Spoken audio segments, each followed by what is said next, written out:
Sefanya pasal yang kedua ayat 4-7 hukuman atas bangsa-bangsa. Sebab Gaza akan ditinggalkan orang dan Askelon akan menjadi sunyi. Asdod akan dihalau penduduknya pada rembang tengah hari dan Ekron akan dibongkar bangkirkan. Celakalah kamu penduduk daerah tepi laut, kamu bangsa Kreti, terhadap kamulah firman Tuhan ini. Hai Kanaan, tanah orang Filistin, aku akan membinasakan engkau sehingga tidak ada lagi pendudukmu. Ayat yang ke-6. Daerah tepi laut akan menjadi tempat kediaman bagi gembala-gembala dan kandang berpagar bagi kambing domba. Daerah pinggir laut akan menjadi kepunyaan sisa-sisa kaum Yehuda. Mereka akan merumput di sana dan berbaring di rumah-rumah Askelon pada malam hari. Sebab Tuhan Allah mereka akan memperhatikan mereka dan akan memulihkan keadaan mereka. Oke, shalom saudaraku, kita ketemu lagi channel Pelita Kakiku. Karena firman-Mu adalah pelita bagi kakiku dan terang bagi jalanku. Setelah kurang lebih 1,5 bulan, saya pernah berjanji pada waktu membahas bersama istri tentang sejarah Alkitab Filistin dan Palestina. Saya pernah menjanjikan bahwa saya ingin membahas mengenai khusus orang Filistin dalam kacamata firman Tuhan. Dan tadi ayat yang pertama kita baca itu dalam kitab Sefanya, bagaimana pada waktu itu ada nubuatan firman Tuhan untuk bangsa-bangsa, khususnya untuk orang-orang yang berdiam di daerah orang-orang Filistin, yaitu yang dibilang di Gaza, Ekron, dan Askelon, dan seterusnya. Gitu ya. Pada video ini kita akan membahas kebenaran firman Tuhan mengenai hukuman Tuhan atas orang-orang Filistin. Sekali lagi saudaraku, kalau Anda belum nonton video kita tentang Filistin dan Palestina, Anda bisa nonton sejarah Alkitab yang saya buat bersama istri 1,5 bulan yang lalu, gitu ya, supaya Anda mengerti bahwa di sini saya tidak membahas Palestina, tetapi di sini saya membahas kebenaran firman Tuhan tentang apa yang Allah katakan tentang hukuman bangsa-bangsa, khususnya untuk orang-orang Filistin. Jelas saudaraku ya. Sebelumnya kita ingin lihat sedikit bahwa Sefanya inilah salah seorang nabi yang bernubuat pada zaman Raja Yosia. Jadi salah satu raja kerajaan selatan, yaitu Raja Yosia, yang hidup sekitar abad 7 sebelum Masehi. Jadi kurang lebih 600 sekian gitu ya. Dan dia seorang yang mengasihi Tuhan, dia seorang yang beribadah kepada Tuhan. Dan Nabi Sefanya ada di sana, seorang nabi yang menyampaikan firman Tuhan dan juga menyampaikan berita bagaimana Tuhan akan menghukum orang-orang yang berdiam di daerah tepi laut. Dikatakan seperti itu. Itu adalah hukuman Tuhan terhadap orang-orang Filistin. Dalam hal ini mereka yang berdiam di Gaza, Ekron, dan Askelon, dan selanjutnya. Gitu ya. Sebelum saya bahas lebih jauh mengenai orang Filistin ini, saya mau flashback sedikit mengenai orang Filistin ini, yang tentunya saya yakin kalau Anda udah nonton video kita, tentunya ini menjadi sesuatu hal yang kita udah bahas lebih banyak tentang hal ini. Tetapi saya cuma akan singgung sedikit tentang orang Filistin adalah orang-orang yang berasal dari Kaftor. Gitu ya. Mungkin saya akan singgung ayatnya sedikit dalam Amos 9 ayat yang ke-7 dikatakan, bukankah kamu sama seperti orang Ethiopia bagiku, hai orang Israel? Demikianlah firman Tuhan. Bukankah aku telah menuntun orang Israel keluar dari tanah Mesir? Dan lanjutannya, orang Filistin dari Kaftor dan orang Aram dari Kir. Jelas karena dalam firman Tuhan dikatakan, aku menuntun orang Israel dari Mesir, orang Filistin dari Kaftor, dan dilanjutkan ada orang Aram dari Kir. Jadi jelas orang Filistin adalah orang-orang yang berasal dari Kaftor, daerah kepulauan Kreta di Yunani sebelah sana. Gitu ya. Nah, seperti yang pernah saya singgung juga, bahwa orang Filistin menjadi sesuatu yang sudah ada sebelumnya. Gitu ya. Bahkan pada waktu Abraham kemudian meninggalkan Ur di tanah Kasdim, Abraham sampai ke daerah kawasan Kanaan, orang Filistin sudah ada di sana. Gitu ya. Dan seakan-akan orang Filistin ini menjadi seperti kayak native inhabitant, jadi orang-orang seperti penduduk asli, padahal mereka adalah orang-orang dari Kaftor sana. Cuman karena mereka sudah ada lama di sana, di Kanaan, di daerah tepi laut sana, maka itu seakan-akan menjadi seperti penduduk asli. Bahkan pada waktu Abraham datang, maka orang-orang Filistin itu sudah ada menempati daerahnya. Gitu. Kita akan lihat sedikit dalam Kejadian 21 ayat 34 dikatakan, dan masih lama Abraham tinggal sebagai orang asing di negeri orang Filistin. Jadi Abraham datang karena dia sebagai orang asing, dia datang dari Ur Kasdim, dan dia datang ke daerah Hebron, ke daerah tanah Kanaan, dan dia berdiam sebagai orang asing di negeri orang Filistin. Gitu ya. Jadi seakan-akan orang Filistin menjadi satu penduduk asli, seakan-akan menjadi native inhabitants yang ada di daerah Kanaan gitu ya, walaupun mereka sendiri berasal dari Kaftor. Gitu ya. Dan kemudian kita tahu bahwa Filistin ini sendiri merupakan satu bentuk kawasan yang terdiri dari 5 kota utama atau pentapolis. Gitu. Kalau kita lihat sebentar dalam Yosua 13 ayat 2 sampai 3 Dikatakan inilah negeri yang tertinggal. Jadi waktu itu Yosua sudah menjelang tanah perjanjian, ada beberapa daerah yang tidak dikuasai oleh Yosua. Gitu ya. Dia bilang segenap wilayah orang Filistin dan seluruh negeri orang Gesur, mulai dari sungai Kihor di sebelah timur Mesir sampai ke daerah Ekron ke arah utara. Semuanya itu terhitung tanah orang Kanaan. Lanjutannya dibilang ada 5 raja kota orang Filistin. Jadi dia mempunyai 5 raja yang menguasai 5 kota utama. Gitu ya. Dibilang yakni di Gaza, Asdod, Ekron, di Gat, dan Ekron. Dan orang Awi. Hati-hati saudaraku, dalam Alkitab kata Gat ada 2. Gat dengan huruf T dan Gat dengan huruf D. Kalau Gat dengan huruf T itu adalah salah satu kota utama orang Filistin. Tapi kalau Gat dengan huruf D itu adalah salah satu suku dari 12 suku Israel. Jelas aku. Dan orang Filistin ini bersifat pentapolis. Dia mempunyai 5 kota utama dengan 5 rajanya. Tentunya selain kota-kota ini ada juga kota Gerar dan lain sebagainya. Gitu ya. Tapi kota utamanya di sana adalah Gaza, Asdod, Askelon, Gat, dan Ekron. Jelas aku. Itu semua saya pernah singgung di video kemarin bersama dengan istri. Jadi ini saya cuma mengingatkan kembali. Gitu ya. Lebih jelasnya Anda bisa lihat video kita tentang apa sih namanya sejarah Alkitab. Gitu. Dan dalam kehidupan umat Tuhan kita tahu bagaimana orang Filistin menjadi sesuatu hal yang menjadi musuh yang tidak ada habis-habisnya dan terus itu berlangsung terus. Gitu ya. Bahkan ada apa sih namanya dalam sepanjang sejarah kehidupan umat Tuhan, semenjak umat Tuhan masuk dalam tanah perjanjian, maka apa sih namanya? Yosua tidak mengalahkan mereka dan akibatnya itu mengganggu terus dan terus menyerang umat Tuhan. Walaupun Alkitab mencatat ada beberapa raja yang berhasil menaklukkan orang Filistin. Gitu ya. Saya mencatat di sini ada 3 raja utama dalam firman Tuhan yang berhasil menaklukkan orang Filistin, yaitu Daud, Salomo, dan satu lagi adalah Raja Hizkia. Kita lihat ayatnya sebentar, saudaraku.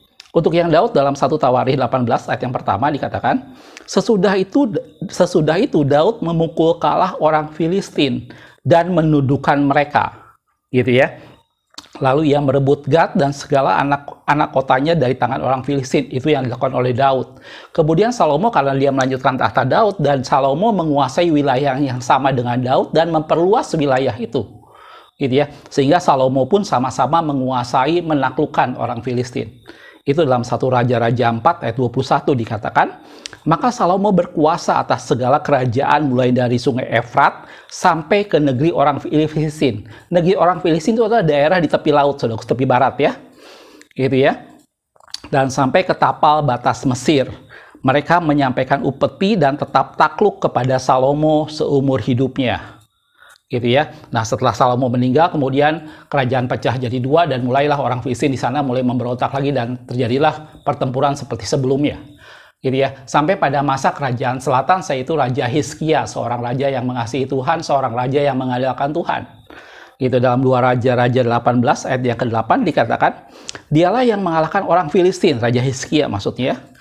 Dialah yang mengalahkan orang Filistin sampai ke Gaza dan memusnahkan daerahnya. Baik menara-menara penjagaan maupun kota-kota yang berkubu. Gitu ya, Gaza salah satu kota orang Filistin. Sekali lagi saudaraku, di pikiran Anda jangan berpikir Gaza seperti sekarang saudaraku ya.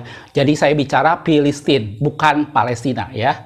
Dan pada firman Tuhan digambarkan bahwa Raja Hizkia itu juga menaklukkan orang Filistin.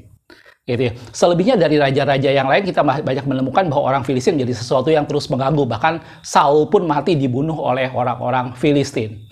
Gitu ya. Dan sejarah dalam Alkitab mencatat umat Tuhan selalu mendapat gangguan. Umat Tuhan selalu diserang, selalu diperbudak oleh orang-orang Filistin yang ada pada daerah tanah Kanaan, tanah perjanjian yang tidak berhasil ditaklukkan oleh Yosua, yaitu kawasan orang Filistin.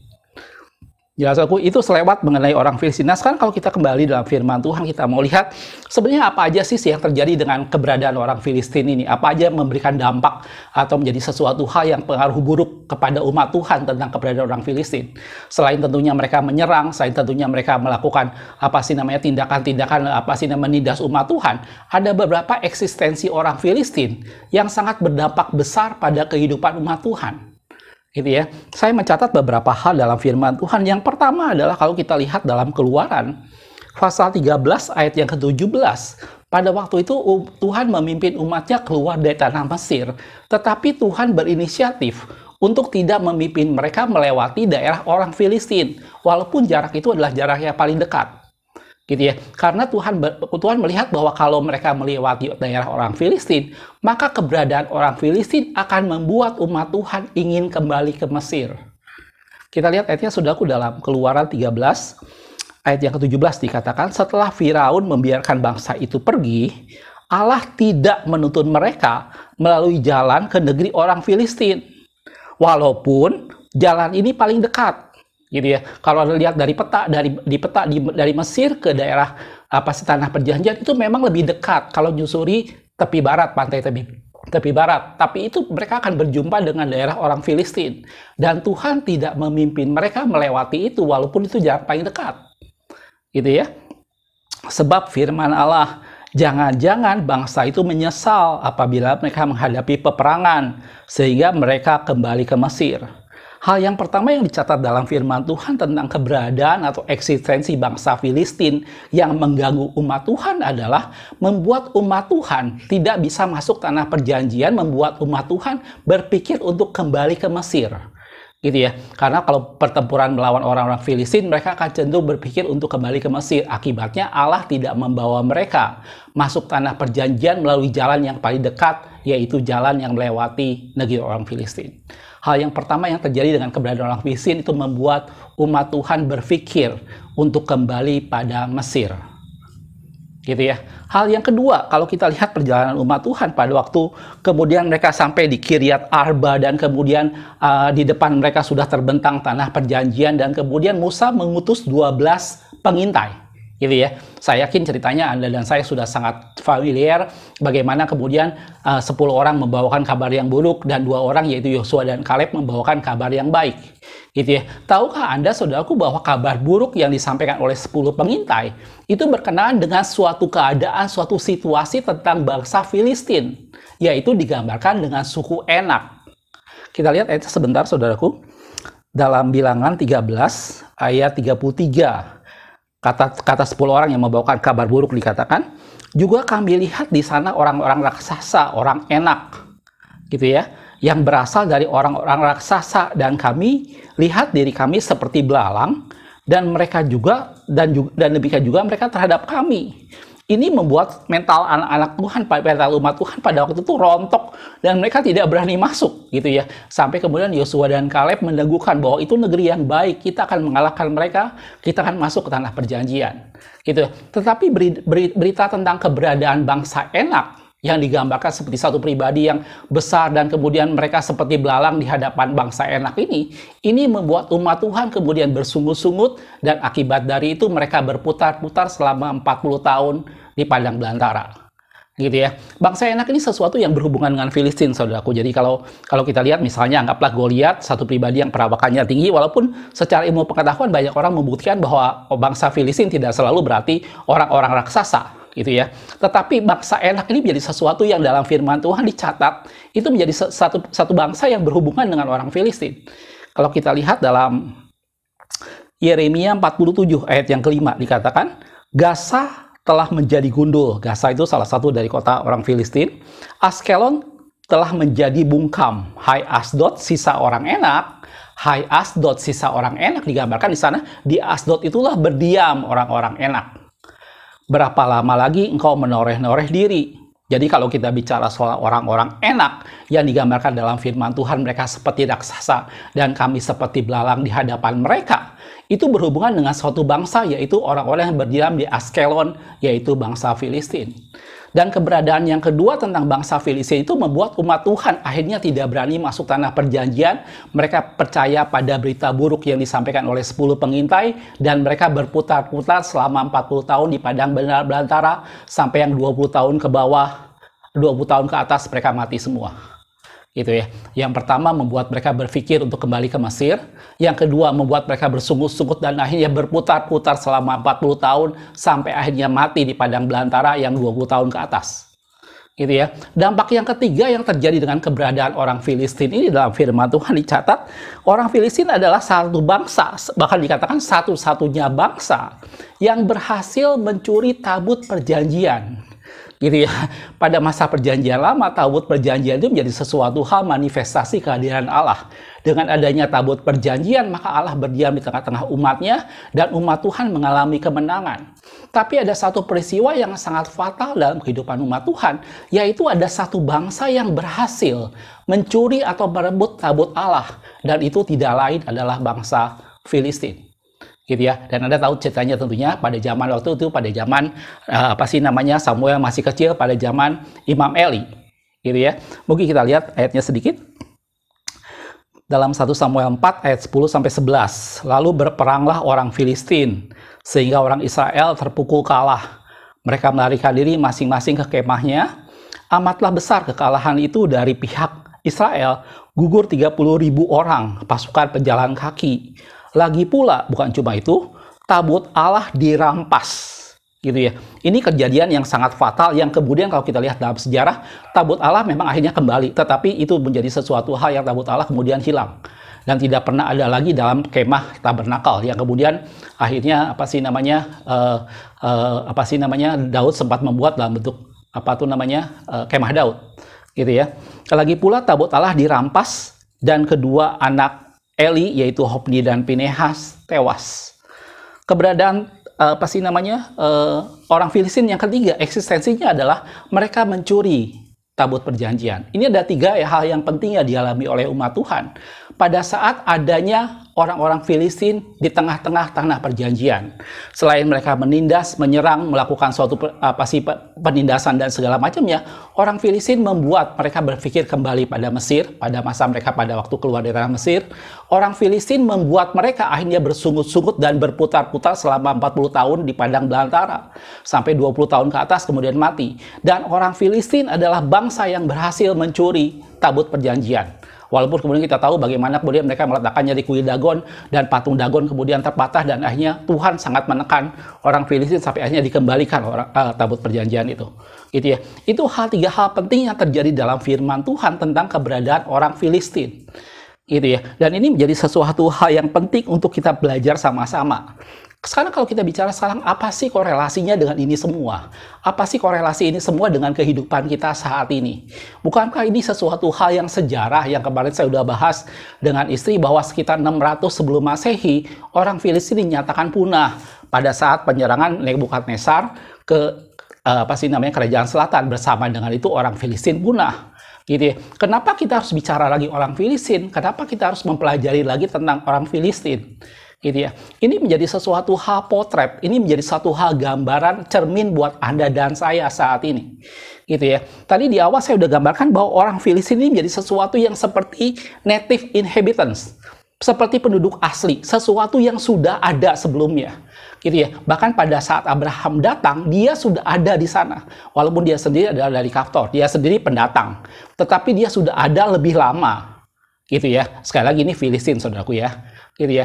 Dan ini menjadi sesuatu hal gambaran dalam kehidupan Anda dan saya tentang sesuatu yang pada saat kita bertobat, pada saat kita menerima Tuhan, seperti halnya bagaimana Yosua memimpin umat Tuhan masuk tanah perjanjian dan menguasainya. Ada satu kawasan yang Yosua tidak bisa taklukkan, yaitu kawasan orang Filistin. Dan ini menjadi sesuatu hal yang sudah ada, menjadi native inhabitants, menjadi penduduk asli yang ada pada waktu itu.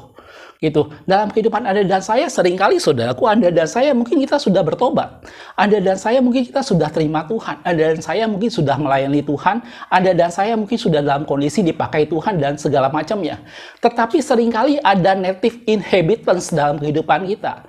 Ada penduduk asli, ada sifat dasar yang dari dulu udah pernah ada. Dan itu tidak pernah kita hilangkan, dan itu tidak pernah kita ubah, dan tidak pernah kita kuasai. Gitu ya. Ini yang kita mau belajar sama-sama tentang orang Filistin, saudaraku. Gitu ya.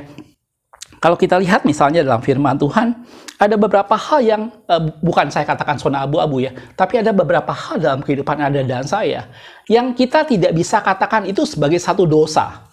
Gitu ya. Saya ngambil contoh misalnya gini ya. Orang yang berorientasi pada uang, misalnya secara mudah ya, orang yang cenderung berpikir untuk mencari keuntungan, untuk mencari cuan, misalnya zaman sekarang. Dia berpikir, saya bukan hamba uang. Saya tidak memperbudak diri saya dengan uang. Gitu ya. Dalam firman Tuhan dikatakan jangan kamu menjadi hamba uang. Seorang tidak bisa beribadah kepada dua tuan. Dia berpikir bahwa saya tidak menjadikan uang sebagai tuan saya. Tetapi saya tetap berorientasi untuk bagaimana caranya saya bisa mendapatkan keuntungan. Saya berorientasi adalah bagaimana caranya supaya dalam apapun yang saya lakukan saya bisa mendapatkan cuan dari sana. Gitu ya. Nah, ini menjadi sesuatu hal yang dalam firman Tuhan tidak bisa kita katakan sebagai satu dosa. Tetapi itu native inhabitant, menjadi satu penduduk asli yang ada dalam kehidupan Anda dan saya, yang sekalipun kita sudah menyerahkan hidup kita kepada Tuhan, sekalipun kita sudah bertobat, sekalipun kita sudah melayani Tuhan, sekalipun kita sudah menjadi pendeta sekalipun. Kadang-kadang hal seperti ini dibiarkan dan tetap ada, saudaraku. Dan saya bisa gambarkan bahwa itu seperti halnya orang Filistin yang ada di tengah-tengah umat Tuhan, yang ada di tengah-tengah tanah perjanjian yang sudah dikuasai oleh Yosua, tetapi mereka tetap ada di sana. Gitu ya. Banyak dalam kehidupan dan saya, kalau kita lihat banyak hal yang seperti halnya itu tidak dikatakan dosa, saudaraku. Misalnya orang yang gampang marah. Orang mungkin bisa berkata bahwa, oh dalam firman Tuhan dikatakan bahwa kalau kamu marah, jangan sampai matahari terbenam sebelum padam amarahmu. Oh marah boleh.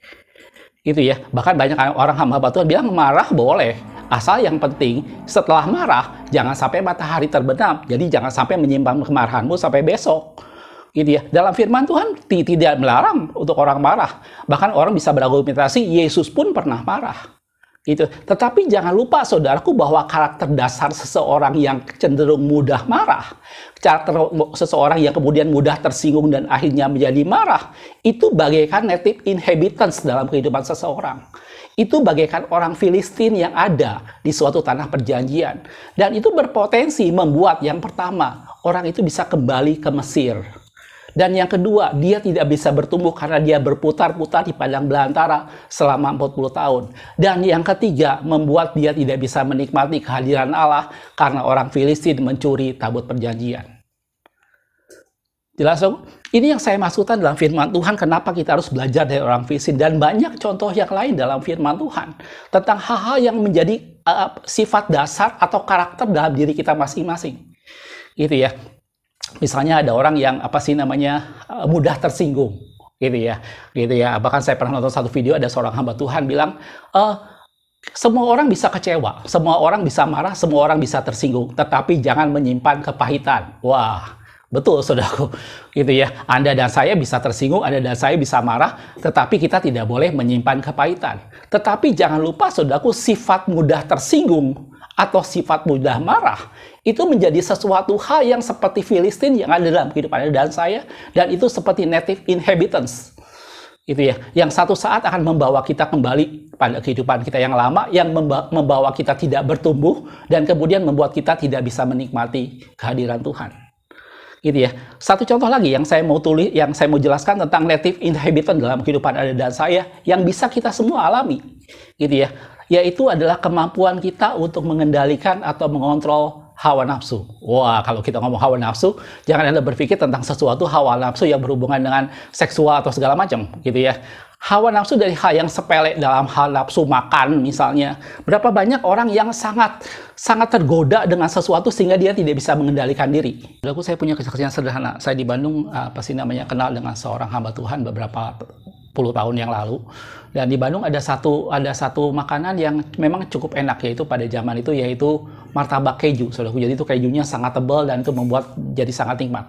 Dan si hamba Tuhan ini menjadi sesuatu hal yang kebiasaan, menjadi sesuatu hal yang akhirnya suatu hal yang mutlak yang dia butuhkan, bahwa setiap kali dia datang, dia mampir untuk melayani dan dia singgah di kota Bandung, maka dia selalu mencari, gitu ya.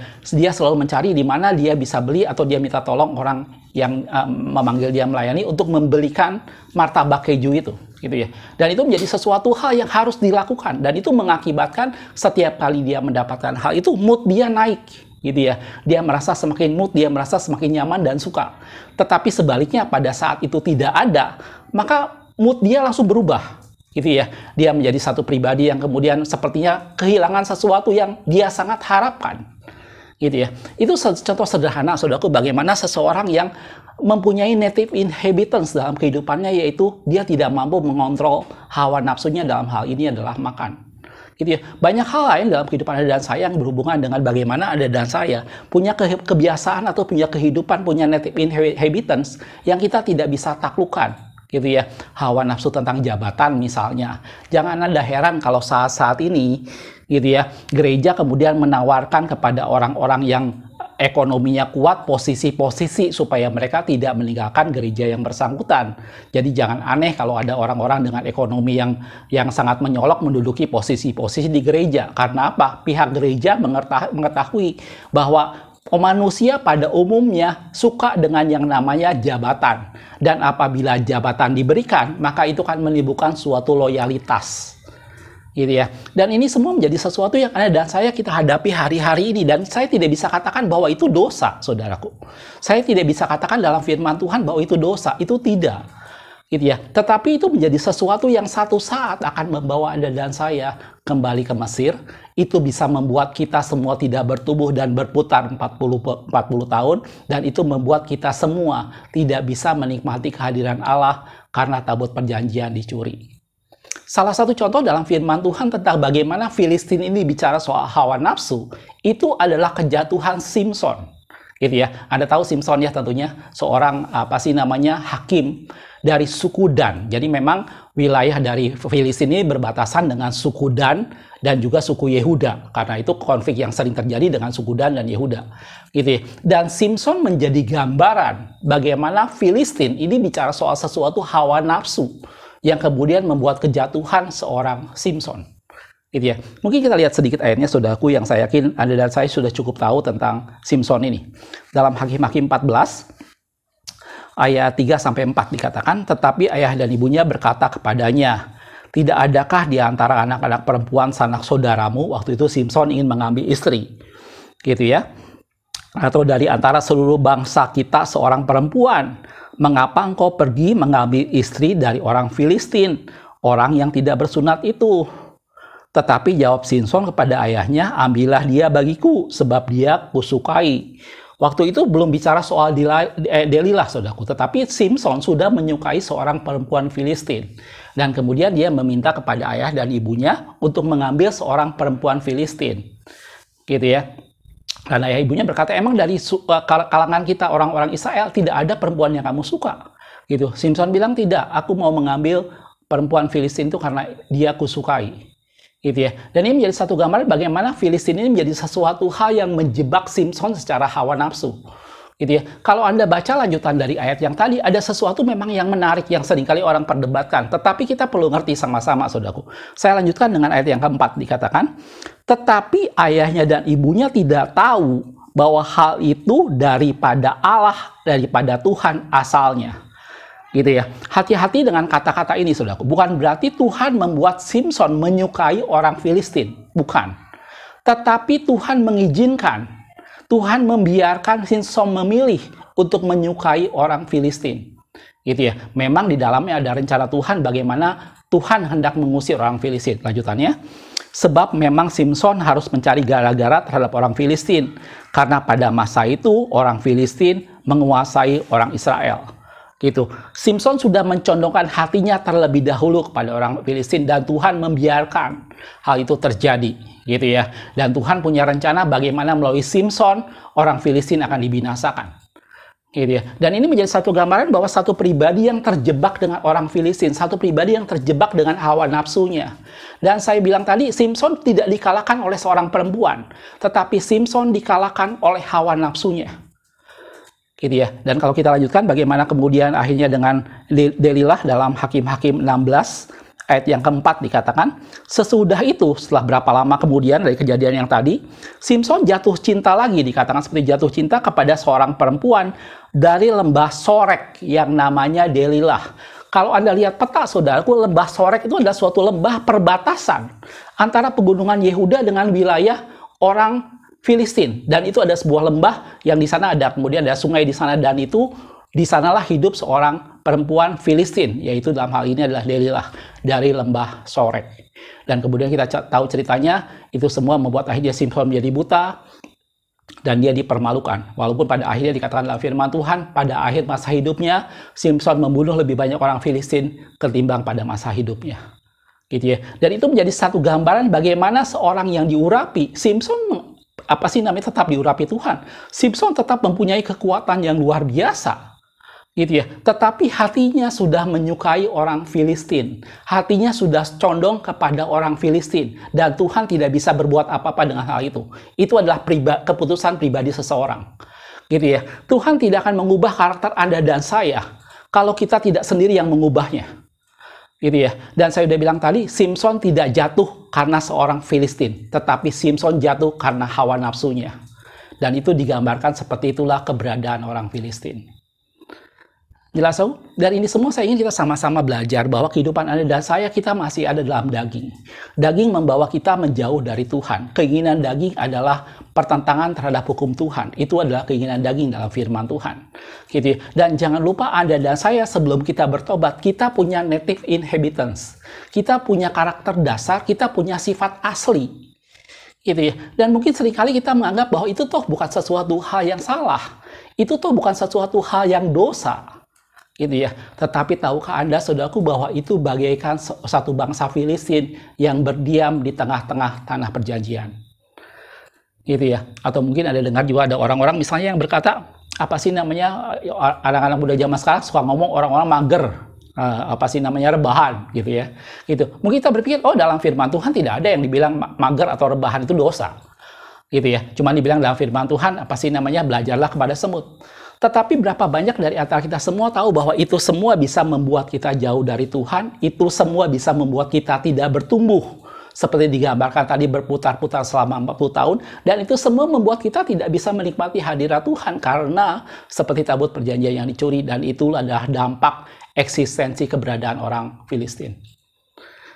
Jelas, saudaraku? Ini yang menjadi pelajaran buat Anda dan saya tentang orang Filistin, kenapa kita harus belajar hal ini. Nah, sekarang dalam firman Tuhan di ayat yang pertama tadi kita bicara soal bagaimana Tuhan menghukum hal ini. Gitu ya. Bagaimana penghukuman Tuhan atas orang Filistin. Memang dalam firman Tuhan digambarkan bahwa tadi salah satu sefanya dikatakan bahwa orang Filistin akan dihancurkan. Sefanya bernubuat bahwa Tuhan akan menyingkirkan orang Filistin. Gitu ya. Kalau Anda lihat dalam ayat yang lain, dalam Yeremia 47 ayat yang keempat dikatakan, oleh karena telah tiba harinya untuk membinasakan semua orang Filistin. Gitu ya. Yeremia bernubuat menjelang penyerangan Babilonia ke umat Tuhan. Karena itu saya sudah bilang tadi di video yang kemarin saya sudah jelaskan bahwa orang Filistin memang musnah.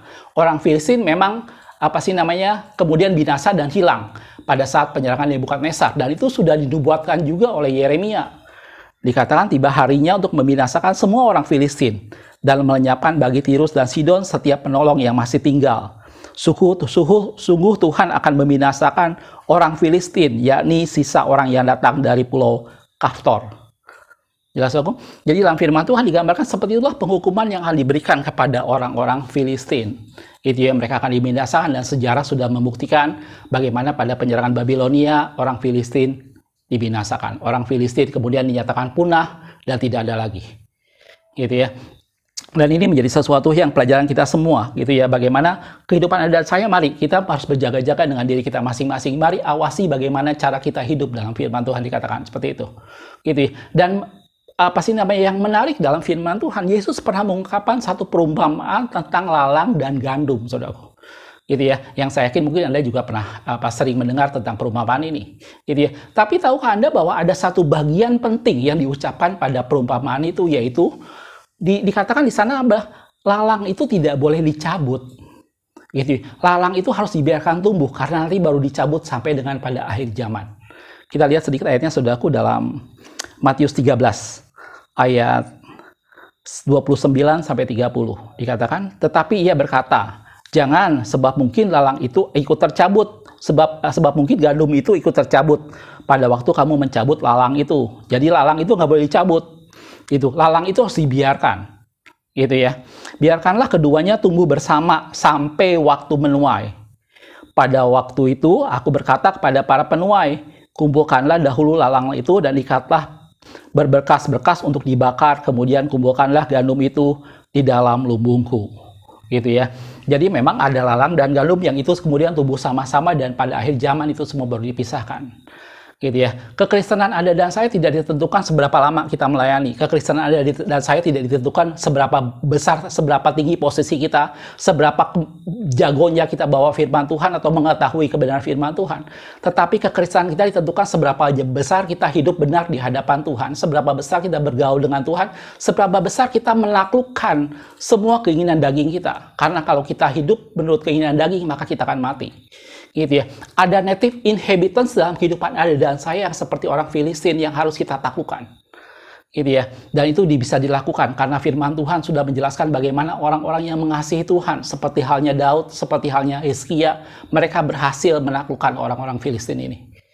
Gitu ya. Dan itulah mari dan saya, mari kita mengandalkan Tuhan, mari kita semakin mencari Tuhan dan menyerahkan kehidupan kita ke dalam tangan Tuhan. Gitu ya. Mari minta supaya segala sesuatu yang buruk itu berubah. Gitu ya. Saya tidak katakan itu dosa, tetapi itu menjadi sesuatu yang bisa membawa Anda dan saya meninggalkan Tuhan. Itu menjadi sesuatu yang membuat kita tidak bisa bertumbuh.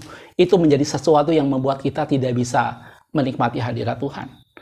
Gitu ya. Dan Yesus berkata bahwa pada akhir zaman akan ada banyak orang yang berseru, Tuhan, Tuhan, aku telah melakukan mujizat bagi namamu, aku telah mengusir setan dan lain sebagainya. Pada waktu itu aku akan berkata terus terang, kata Yesus, enyahlah kamu sekalian, aku tidak mengenal engkau. Gitu ya. Dan ini menjadi sesuatu yang Anda dan saya, mari kita mawas diri, mari kita tetap mengoreksi diri, gitu ya. Mari kita tetap berjaga-jaga, jangan sampai ada native inhabitant dalam kehidupan kita, gitu ya. Tahun ini kita bicara soal until nothing left, dan saya sudah bicara beberapa hal, gitu ya. Dan pada video ini saya ingin menekankan sampai until nothing native inhabitant left. Sampai tidak ada lagi penduduk asli yang tertinggal. Karena dalam Yesaya dikatakan bahwa sampai tanah-tanah itu kosong. Tidak ada lagi tanah yang mendiami. Semuanya diusir dan kosong. Gitu ya. Mari kehidupan kita semakin serupa dengan Kristus. Kita menaklukkan seluruh keinginan daging kita. Dan biar kita hidup menjadi serupa dengan Kristus. Jelas aku? Mudah-mudahan dari video yang sederhana ini membuat pencerahan bagi kita semua. Itulah hukuman Tuhan atas Filistin. Makasih sudah menonton. Kita ketemu di video berikutnya. Tuhan Yesus memberkati.